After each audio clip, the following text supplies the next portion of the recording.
2020 ఉగాది నాటికి నా అక్కచెల్లెమ్మల చేతిలో ఇవన్నీ చెయ్యాలనుకుంటే మంచి కోసం యజ్ఞం జరుగుతా ఉంటే రాక్షసులు అడ్డుకునేవారు అని చెప్పి గతంలో పురాణాలు చదివేటప్పుడు మనం అంతా కూడా విన్నాం. అలాగే మన పేదలకు 2014 నుంచి 2019 వరకు గతంలో ఈయన ముఖ్యమంత్రిగా ఉన్నప్పుడు ఒక పేదవాడికి కనీసం ఒక ఇంటి స్థలం ఇచ్చిన పరిస్థితులే లేవు.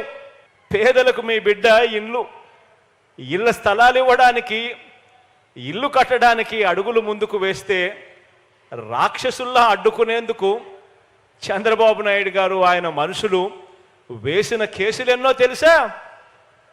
1 కాదు 2 కాదు, ఏకంగా 1191 కేసులు వేశారు ఈ దుర్మార్గులు. 1191 కేసులు వేశారు ఈ దుర్మార్గులు.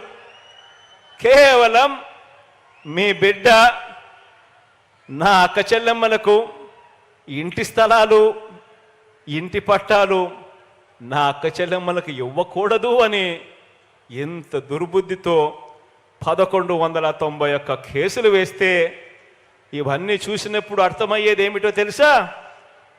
పేదలకు కావాల్సింది స్థలం, పెత్తందారి బాబు ఇచ్చినది పేదలకు కష్టాలు, పేదలకు కన్నీరు.